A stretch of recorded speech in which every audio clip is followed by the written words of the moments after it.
Welcome back, guys. Here we are at a deck tech. As you all know, we give you 5 key aspects: land and ramp, card draw, removal, protection, board wipe, key components, and other and fun for each of our deck techs. Yeah, like we said before in our past deck tech videos, we like to, do this for you guys so you can see a good start on how to build your own deck with these commanders. We're not going to give you the entire deck list because we think that you can make it your own deck with your own personal touch and flair if you spend the time and work on the decks yourself. Exactly, and we hope you guys have fun with these deck techs because they're fun for us. Oh yeah, definitely. Tonight we are brought to you by this weird looking cat. Shake your bones. Shake your bones. I mean, your potty bones. Just look at how weird this guy looks. I mean, he doesn't even stand. He's meant for a window ledge, so his tail hangs off the bottom. Very true. Yeah. Yeah. Well, thanks, cat. So. All right. Well, Jose, kick us off with Edgar Markov and your scary vampires. I will. First and foremost, though, I'm Jose. I'm Cory. This is Jim. I mean, you guys should all know us by now, but I'm Quin. Mm-hmm. It's always good to introduce. And if you're watching us for the first time, please like and subscribe and ring that bell for notifications. Cause check out some of our other videos. Oh yeah, tons of fun. Been around for a little while now. So let's get to it now. I'm rocking Edgar Markov, Vampire Lord. He's phenomenal. So, in terms of mana ramp, well, actually, let's get to it with my strategy and my win con. Smash and face, getting a lot of vamps out there. That is your key. So, in terms of mana ramp, I use more so artifacts. So, like Soul Ring and Arcane Signet, perfect for color fixing, which is what you're going to need, especially in a tricolor deck like this. So, in terms of card draw and stuff like that, I run 2 big cards for this. So, for Exian Arena, which you'll see in the game itself, and Castle Lochthwain. Honestly, the trade for 1 life and drawing an extra card, it's worth it. Especially in a deck like this where you're just gaining life. Yeah, you kept getting all those pieces and... Yeah. It offsets it, so it's definitely worth the trade. In terms of removal and protection, I run Ruinous Ultimatum, destroys everybody else's board state except mine, and Rootborn Defenses and Etchings of the Chosen. Perfect for making your baddies indestructible. So for key pieces, Stentia Masquerade and Blade of the Bloodchief. I'm telling you, Blade of the Bloodchief is important in this deck for the fact that your vampires, anytime a creature dies, your vampires, not only do they get one, well, the one that it's attached to, not only does it get 1 counter, but it gets an extra counter. So 2 counters for 1 death. Perfect, I'm telling you. So, now lastly, for fun pieces that I think just make this deck a little extra, Kindred Charge and Fury of the Horde. Having extra combat phases and basically making a copy of each creature you control, you'll be running over the competition. Yeah, and Edgar's not one to mess with. I mean, Soren feared his daddy, and there's definitely reasons too. Or Grandpappy Edgar Markov. Vampires are tough. Yeah. Very. But he aged well. They always do. They always do. Well, awesome. Thanks for sharing Edgar with us. Tonight I played Reaper King.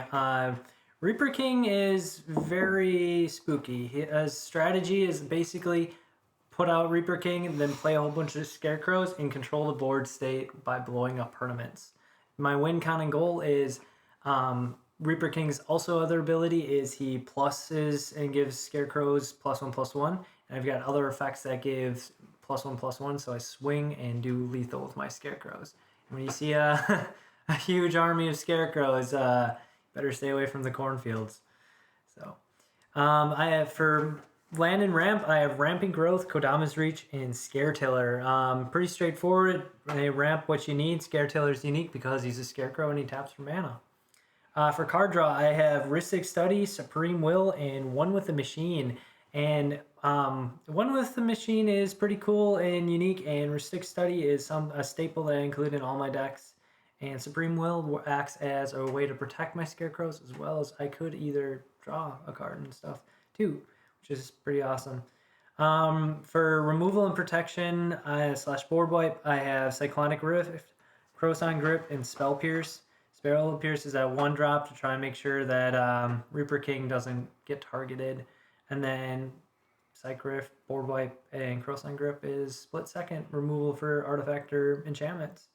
For key components, I have Mimic Vat, Scarecrows, lots of Scarecrows. Pretty much, Scarecrows are cheap, they're a couple cents, so just fill your deck with Scarecrows, it's your key component, and Eerie Interlude when you've already played your entire deck, and then you just flicker your Scarecrows and do the same effects again.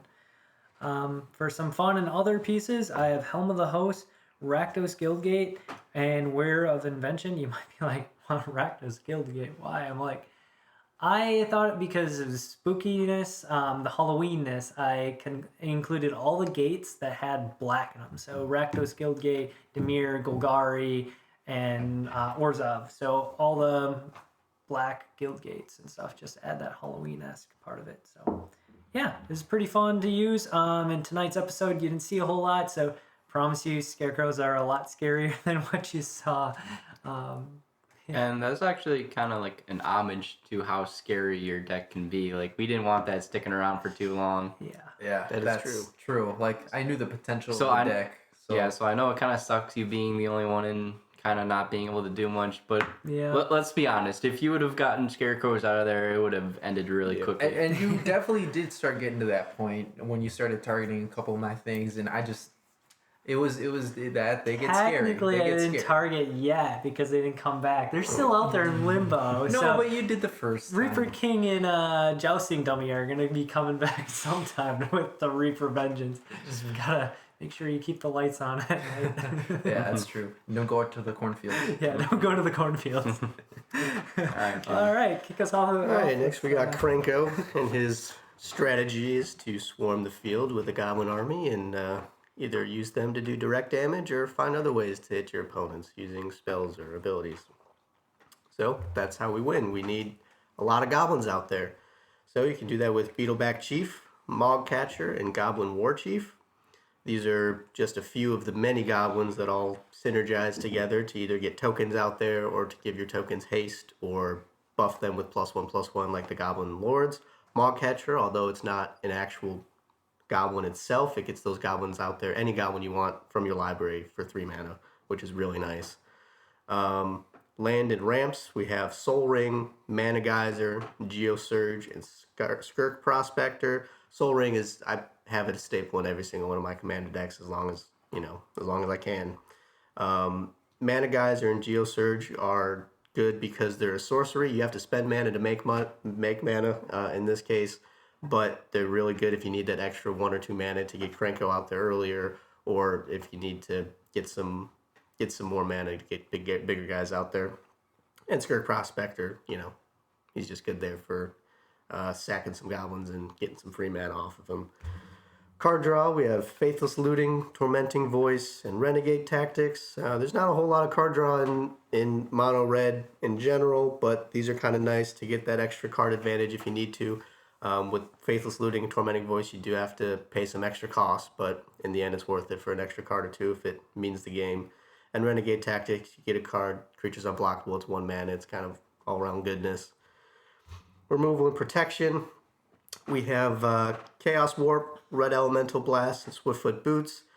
Chaos Warp is nice because you can use it on an opponent if they've got something big out there, or if you don't have anything, you can use it on yourself and pray for something good. Usually, it's a 50-50 shot if you get what you want. Red Elemental Blast is one of the few protection from blue counter spells that are in a mono red deck, so I try to run that in there if I can. And Swiftfoot Boots is nice for Krenko, give him some hexproof. You could also replace that with Lightning Greaves or Whispersoul Cloak. Some other key pieces, we have Kiki-Jiki Mirror Breaker, Perforos God of the Forge, and Goblin Matron. Kiki-Jiki is nice. You get some extra value out of the goblins you already have out there, especially if you mix Kiki-Jiki with Goblin Matron, because every time Goblin Matron enters, you get to search for another goblin. You can get them out there as quickly as possible. And Perforos, you're going to be cranking out those goblins like crazy, so doing 2 damage every time a goblin enters it finishes a game pretty quickly. And some other fun cards. We have Warp World, Disrupt Decorum, and Burn at the Stake. Warp World is just I enjoy that card. It's fun. Brings out the game of chaos. It does. It does kind of, mix things up a bit. Usually you're in a better place with, 20-some goblins. You'll have 20-some permanents plus whatever you already have out there. So that's real nice. Disrupt Decorum is kind of nice. You can sit back and watch the chaos ensue as everybody else has to attack everybody else. You can maybe kind of separate yourself from all the damage being dealt if there is someone who's got a lot of creatures and stuff out there. And Burn of the Stake, as you saw in the last game, it can add up pretty fast. 3 damage per creature is real nice when you got a token deck, but you can also put like other deal damage per goblin in there. They're just all fun. That's you're doing a lot of damage. Is what I'm trying to say. Yeah. So that's how Jimmy was able to pull it off twice. Exactly. Yeah. With a little bit of help, there was some help needed, but in the end it worked out. Yep. All right, so I guess I'll finish her off with my commander. I was rocking with the God Eternal Oketra, and what my strategy is I try to make a lot of tokens and just kind of smash face, kind of like what Jose was alluding to, and also gain a bunch of life, which you got to see in this episode, thanks to my boy Jimmy over here, and a little triple digits, and a little bit of Jose over there. You scratch my back, I scratch your back. So it's all fun and games. So that's basically how I win. I just gain a bunch of life, swing with a bunch of creatures, and yeah, it's a fun time. Land and ramps. I mean, there's not a whole lot of land and ramps in mono white, but I have Wayfarer's Bauble, Pearl Medallion are mainly the 2 big ones that I use. Pearl Medallion reduces my white spells by 1, which is pretty nice. Card draw, there's also not a whole lot of card draw in there, but Idol Oblivion is probably the biggest card draw that I can name. It's because I could tap it, and whenever a token enters the battlefield, I could tap to draw a card. I don't even have to discard a card, so it's 2 mana draw a card, which is pretty nice. And for removal, protection, board wipes, I have Winds of Abandon, Cleansing Nova is another one. And what Winds of Abandon basically does is it's kind of like an overload card like Cyclonic Rift, but it exiles all creatures I don't control, but my opponents get to search for basic land cards and put them on the battlefield tap. So even though I'm board wiping them, I kind of give them a olive branch is what the kids would say. Yeah, that would have helped you and your scarecrows, right? Yeah. I mean, I didn't draw it, so it kind of sucks. Yeah. Key pieces is life gain. Soul's Attendant is what kind of let me get up to the high life totals. Any blink effects like Fleece Mainline, like Jose tried to take control of my Baelish Marshal, I bounced it to my hand with Fleece Mainline. Okay. And Dust Elemental is pretty good too. Yeah, I could bounce 3 things for 4 mana. It's pretty handy, but you didn't get to see that in the video. This guy was full of slick moves the whole game. I'm telling you, I was getting sick of it. I know, a little sleight of hand. How about no? And then just some fun other key pieces that I have is you got to see my foil Planeswalker. The Elspeth is pretty nice utility. I mean, it only has minus abilities, but in the long run, it's pretty good. And then another fun one is Divine Visitation, where I can create angels instead of zombies. So I can change my zombies into angels. So, and the angels have vigilance too. So they rose again from the dead. Yeah, 4/4 flying vigilances are something to mess with, or aren't something to mess with. All right, that's pretty much it. That's pretty much the deck. Yeah. Well, yeah, it was interesting. Yeah, the Halloween episode came with a spicy, spooky Friday the 13th premiere. So, hope you all have watched it, and that gives you these decks give you an idea of how to build your own. So, all right, yeah, be proud of your creation. Thanks, guys. See you guys next time. See ya.